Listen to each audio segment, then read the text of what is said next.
dear friends. We are going to discuss about the state space in our systems in the control system. Uh, why do we need the first question before starting this topic is why do we need this state space system and how it is different from the conventional transfer function method? So, as we all know, the conventional transfer function method is applicable for linear systems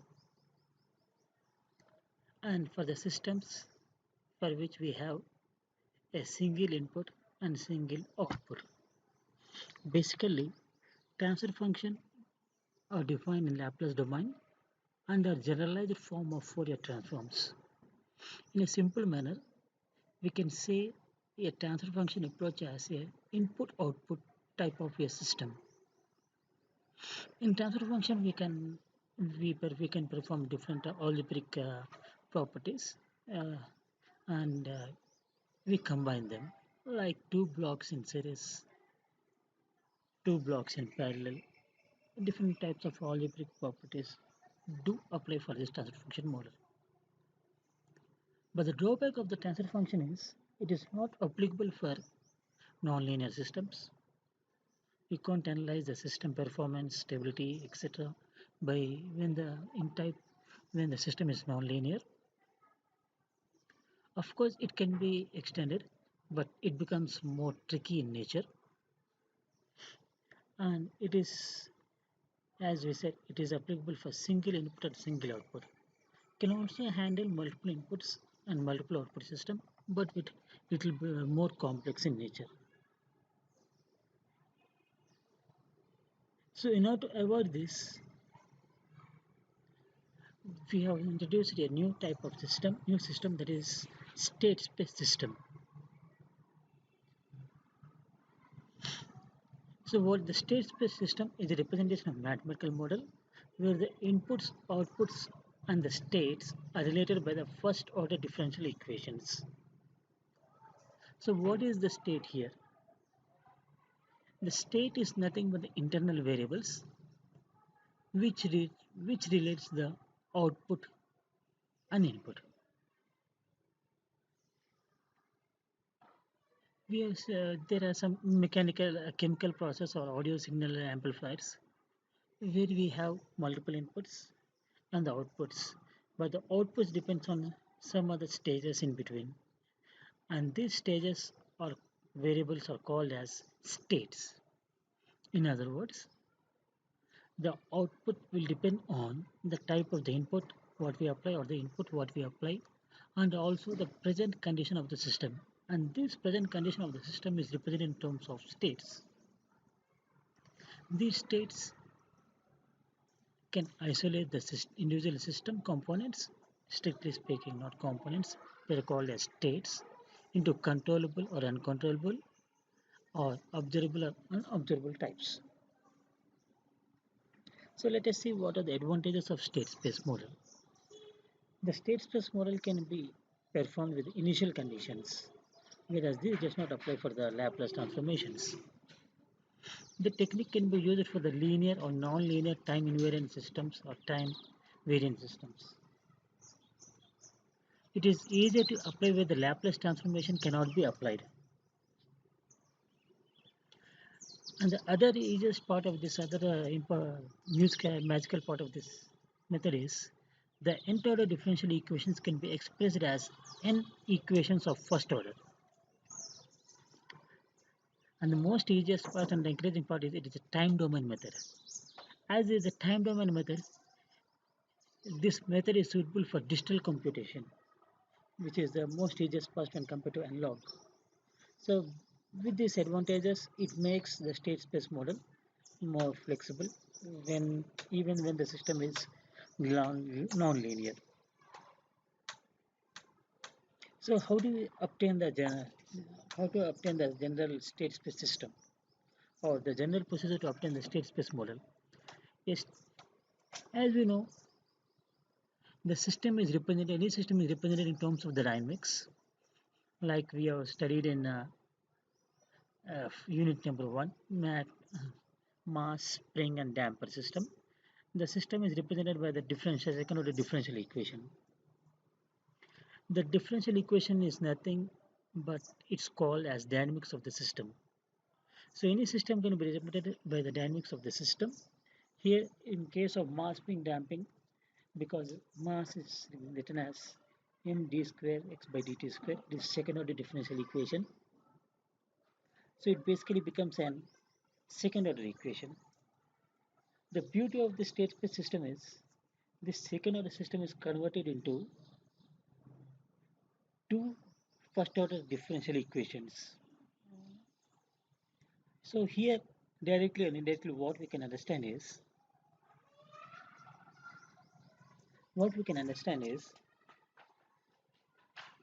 the order of the system gives the total number of the states. Like in mass spinning damper system, it is the system is governed by second order differential equation, and hence we have two first order differential equations. In case if you take an RLC series RLC circuit, we have here resistance, inductance, and capacitance. Here resistance is energy dissipating element, whereas inductor and capacitor are energy storing elements. If you write the KVL,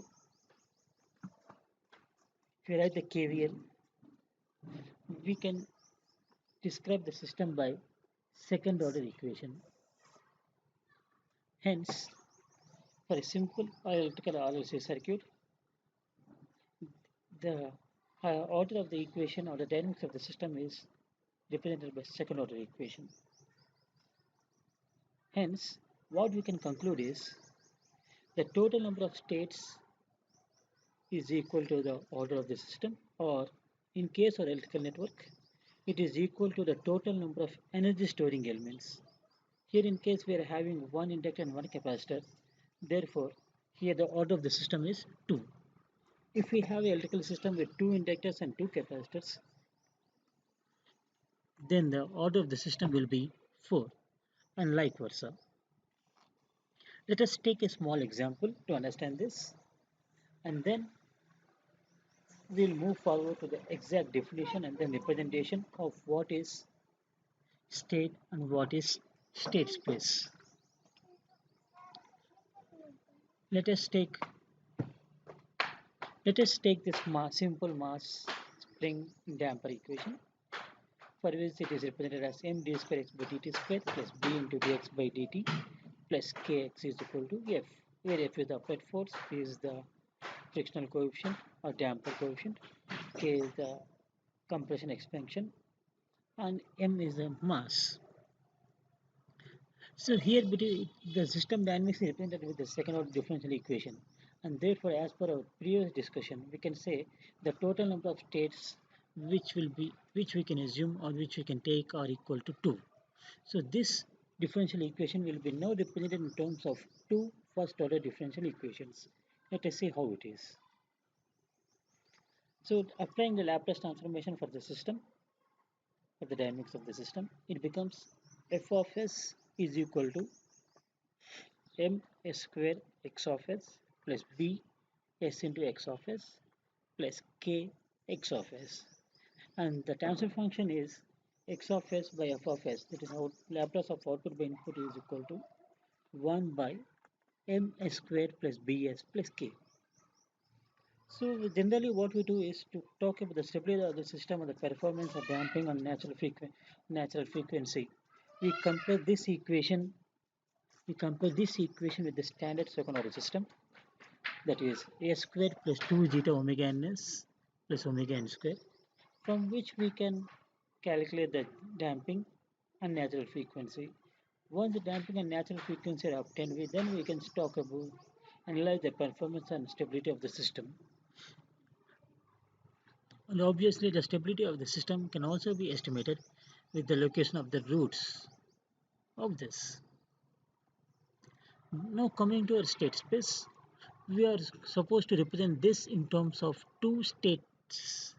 Let the two states be equal to x1 and x2. The process is now we have to relate these states into our system dynamics.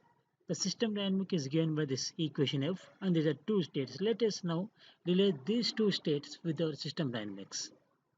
That is how it is. X1 is equal to, let the one state X1 is equal to X, and the other state X2 is equal to dx by dt, which is represented as x dot. Now, as you said, the state space is represented in n first order differential equation, where the n first order differential equations. Here n is corresponding to the number of states, because here in this example we have got second order equation. The number of states are equal to 2. Therefore, we will be writing here or relating here our states with first order equations, that is x1 dot and x2 dot, or you can say dx1 by dt and dx2 by dt. From the equation 1, you can observe dx1 by dt is equal to dx by dt, and from the equation 2, dx2 by dt is equal to dx by dt, or what we can say is dx1 by dt is equal to x2, and dx2 by dt from the basic fourth equation we can write as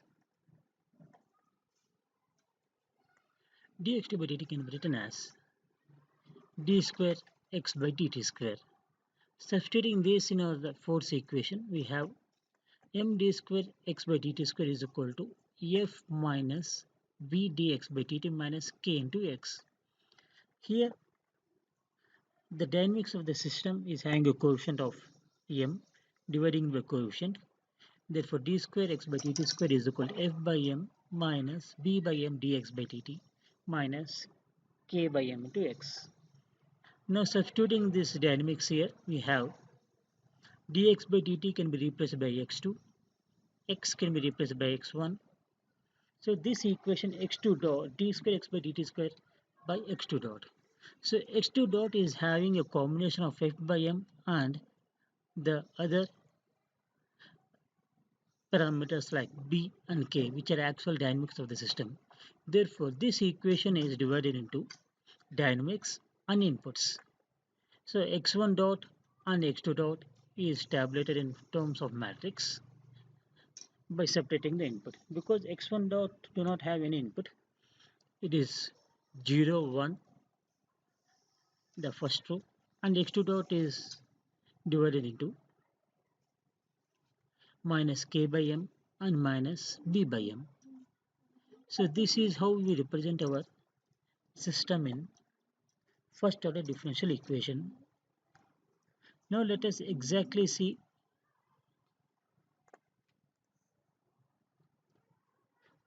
what is the output.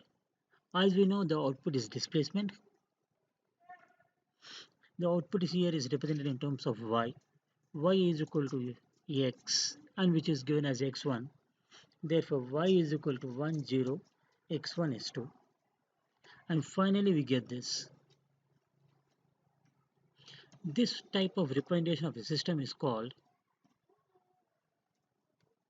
state space representation. Now let us see exact definition. Uh, and before going into definition, let us see some sort of simulation. I have taken the different values for mass, spring, and this, and simulated the response of the system and assumed that the input as state input. I used some simulation tool here, by which I can able to see the response as this. It is similar to a second order underdamped system, where the system has increased, system response has increased to a finite value, and then it it is oscillating and then settling into finite value. So by seeing the type of this response, we can say or we can guess the system is stable. Till now, generally we have seen or said about the stability of the system with the help of the location of the roots. Now let us guess. Let us try to guess the location of the roots based on this. So the location of the roots are similar to the eigenvalues of the matrix A. The eigenvalues of the matrix A, I have computed the eigenvalues of the matrix. I assume you all know how to compute the eigenvalues for a matrix. So these are the eigenvalues of the matrix A, and these we can show that these are similar to the roots of the characteristic equation, which we'll be seeing in later part. Okay, and we can also say that the roots of the characteristic equation are or which are nothing but the poles are exactly equal to the eigenvalues of the matrix A, which will be showing in a couple of slides later. Now let us exactly define what is the state. So in simple terms, x of t is called the state of the system of time t because the future output of the system depends only on the current state and the input. That's what we discussed at the initial slides. The future output depends only on the past input through the state. These two statements, it summarizes that we can say simply that the state acts like a memory of the system.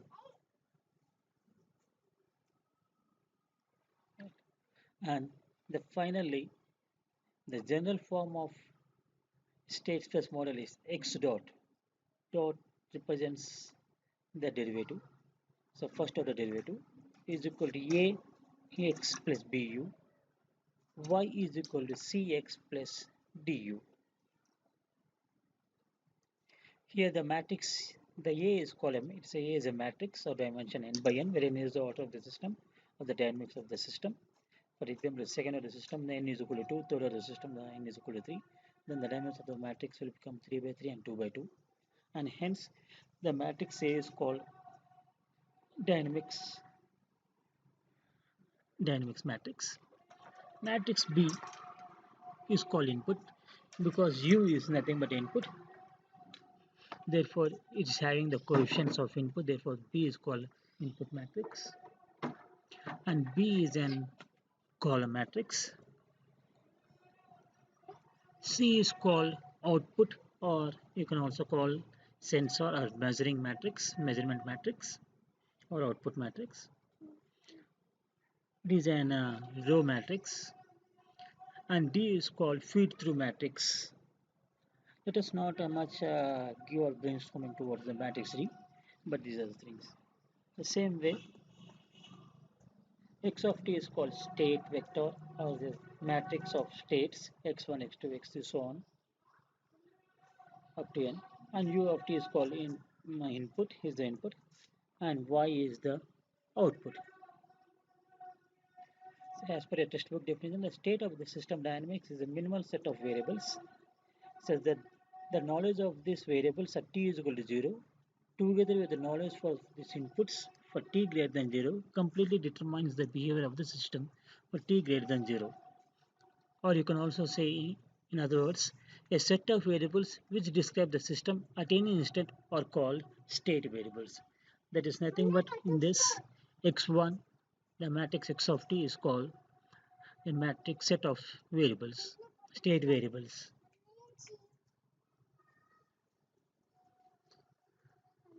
That's what we are, as per a previous slide, the output depends on the current input and the state of the input. That's what is saying in the definition.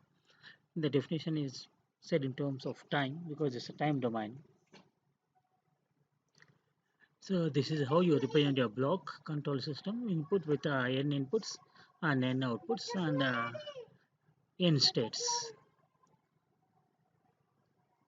With this, the inputs are equal to m, the outputs are equal to p, and the states are equal to n. U of t, this is the input vector, output vector y of p, and state vector n.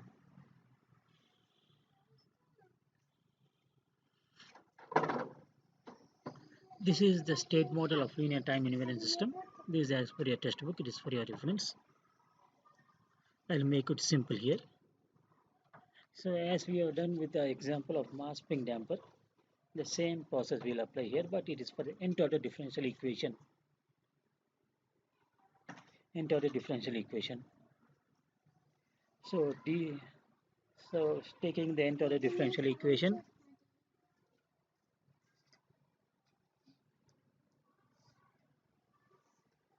nth order differential equation. The same process what you have done in the example. We are because the nth order differential equation we will be having n state variables. The state variables are x1 is equal to y, x2 is equal to dy by dt. It is represented as xy dot. X3 is equal to t square y by dt square or y double dot, so on up to xn.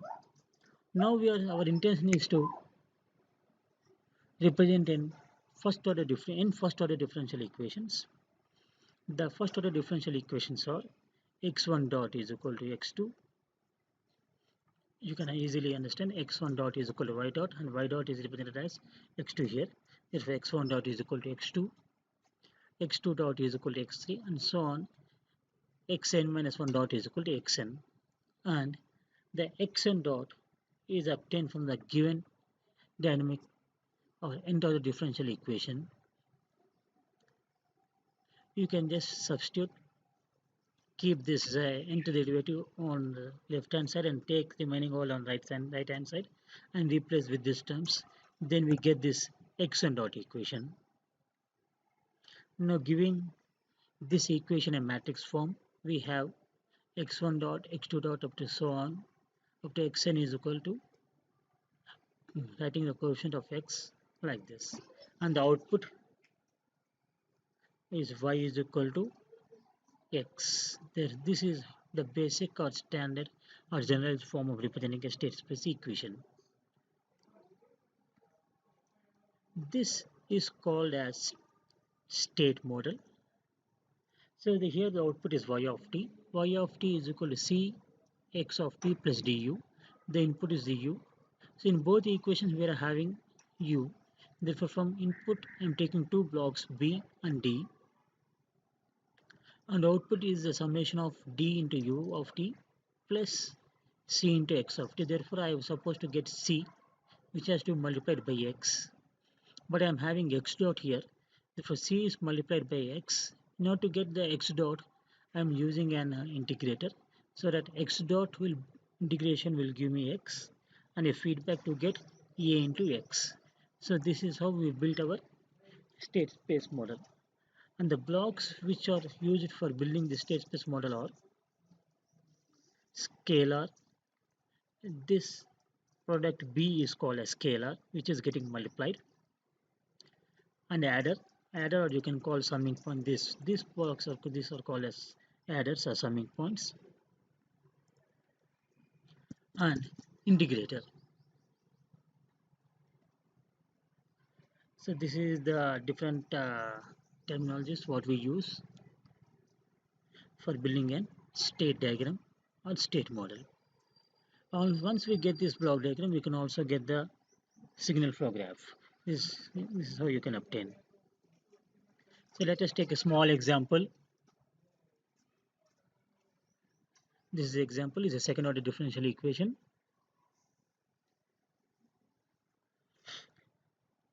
So this is the final output what you get. Let us see how we get from this differential equation the state model.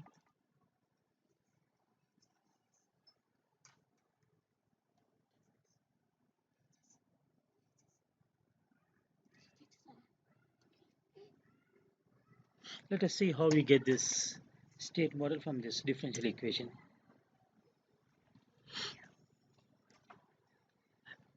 So as we have done in your derivation and also the mass spring damping, here the differential equation is of the order 3. Therefore, we are supposed to take or represent this system in terms of 3 state variables or 3 first order differential equations. Let the 3 state variables are x1, x2 and x3. Now we have to relate this in terms of our third order differential equation. These are the state variables, and the derivatives of the state variables are x1 dot is equal to dy by dt, that is x2. x2 dot is equal to d square y by dt square, that is x3, and x3 dot is equal to d cube y by dt square. And this d cube y by dt square has to be obtained from the given expression. So from the given expression, equation number 1, keeping this d cube y by dt cube on right side and taking remaining terms on left side and dividing the coefficient 2, then we have d cube y by dt cube is equal to 5 u of t minus 2 d square y by dt square minus 3 dy by dt minus 4y. Substituting the state variables here, it becomes x3 dot is equal to 5 u of t minus 2 x3 minus 3x2 minus 4x1. Therefore, my three first order differential equations are this: x1 dot, x2 dot, x3 dot is equal to, writing the three coefficients here, we have this. And the output is y is equal to x1. This is a column multi. This is how we obtain or convert a differential equation into a state model. Let us see another example. It's also a differential third order differential equation. Here again we are taking the three states x1, x2, x3. x1 is equal to y, x2 is equal to dy by dt, that's nothing but y dot, and x3 is equal to d square y by dt square, that's nothing but y double dot. Now we are supposed to write the first order derivatives of the state variables. x1 dot is equal to x2, x2 dot is equal to x3, and x3 dot is equal to, will be obtained from the given expression, 8 u of t minus 10 y is replaced by x1 minus 11 dy by dt, dy by dt is replaced by x2, and minus 6 d square y by dt square replaced by x3, and hence we have this expression. Obviously you can also write the output matrix y in terms of x1, is not a big deal. Wherever you want to measure the output, you can write there. Let us see an electrical example, a parallel RLC circuit. A parallel RLC circuit. So here, as you said in the basic slides, the number of states are equal to the number of energy storing elements, that is inductor and capacitor. Therefore, here the total number of states are 2. So the total states here are, for inductor it is basically the current flowing to the inductor, and for voltage it is basically the voltage across the inductor. So writing the equation for this current across the inductor and voltage across the inductor, we have current across the inductor is given as L di by dt.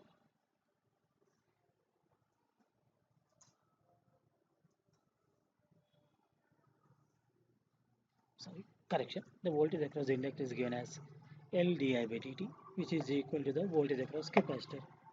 So dIL by dt is equal to 1 by L into Vc, which is nothing but the current to the inductor, derivative of current to the inductor. First derivative, first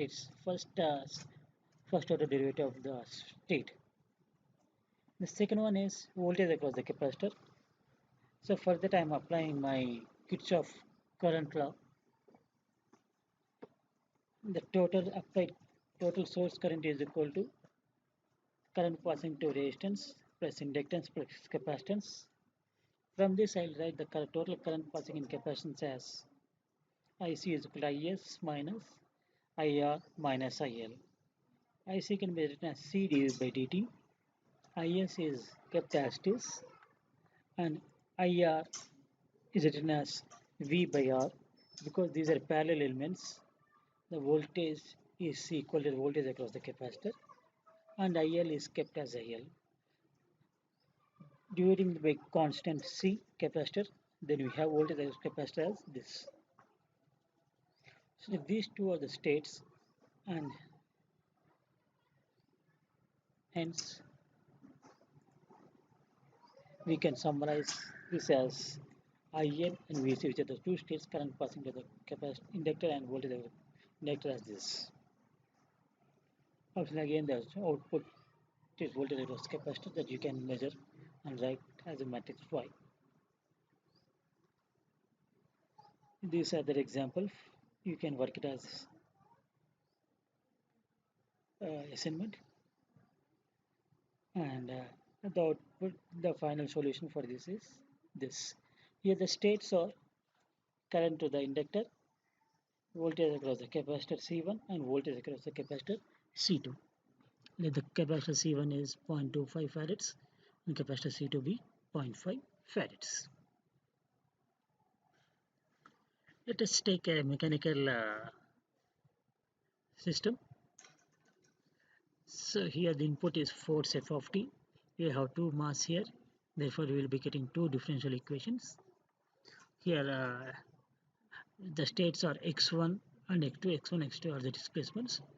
Therefore we can represent this in terms of either velocities or displacement. If we are trying to represent in terms of velocity, then this is how we can assume v1 is equal to dx1 by dt and v2 is equal to dx2 by dt. And if we solve this, this is what we are going to obtain.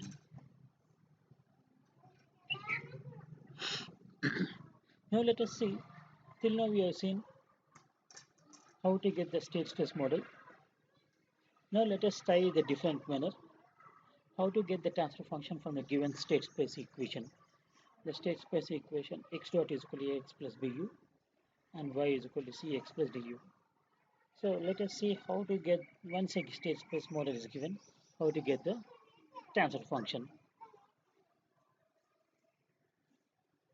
So it's a very simple process. So let us apply Laplace transformation for the state equation. This x dot is equal to ax plus bu. X dot is derivative, therefore the Laplace is equal to s into x of s and a into x of s plus b into u of s. Taking x of s terms on one side and taking x of s common, we can write x of s is equal x of s into s into I minus a is equal to b into u. Keep it aside. Now let us take the output equation. Again apply Laplace transformation.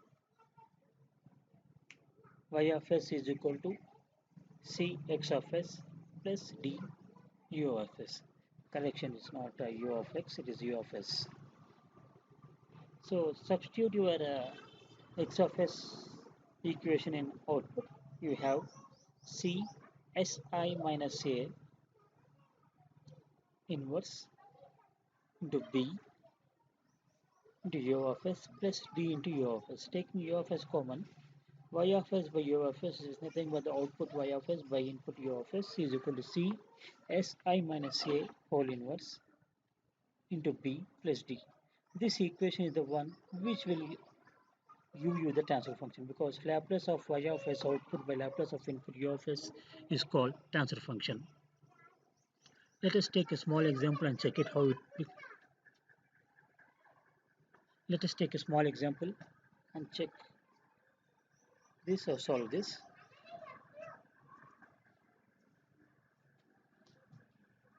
The state equation is, state space equation is x1 dot x2 dot is equal to 0 1 minus 6 minus 5 x1 x1 x2 0 1 u of t, y is equal to 8 1 x1 x2. Here the matrix is 0 1 minus 6 5. Matrix B is a column matrix 0 1. Matrix C is a row matrix 8 1 and matrix D is equal to 0. Therefore the transfer function will be equal to C into Si minus a whole inverse plus B. Let us do one by one. It's a 2 by 2 matrix. Therefore Si minus a whole inverse, Si minus a will become S plus 5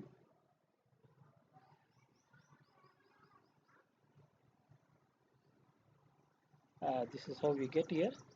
The denominator is I think 2 by 2. It's an adjoint of a by det a. This is the adjoint of a, and this is the det a. This is how you get Si minus a. I hope you are aware of 2 by 2 inverse matrix. And finally, this is what Si minus a by using the expression adjoint of a by det a,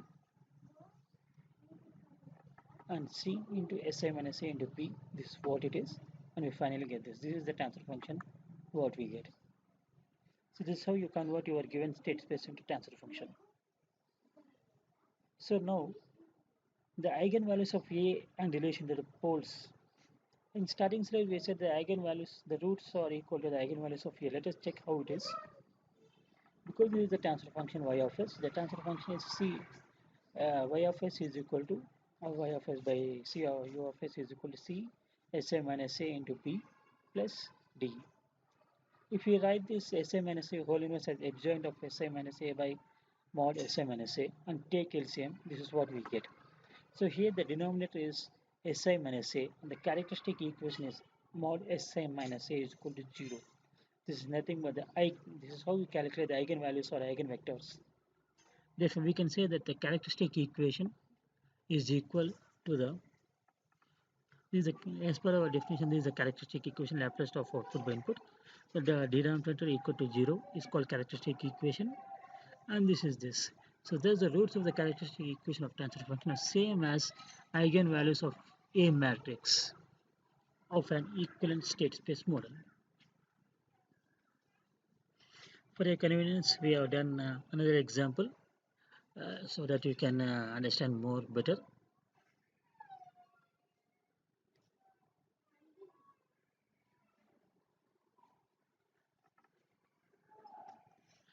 This is the given state space. Just you can go through it. A, B, C and D.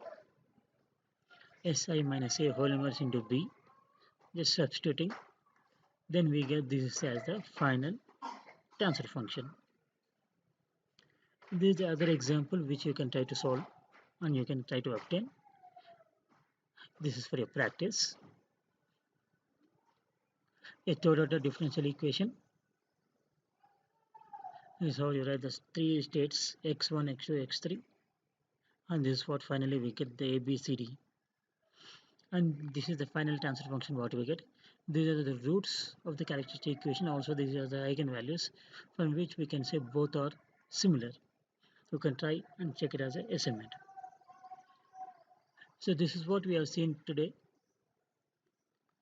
The introduction, simple mass spring damper example, and definition of state and state space, representative of state space, and some examples in electrical system and mathematical system, and the relationship between state space and transfer function. Hope you understand this. In next class, we'll try to see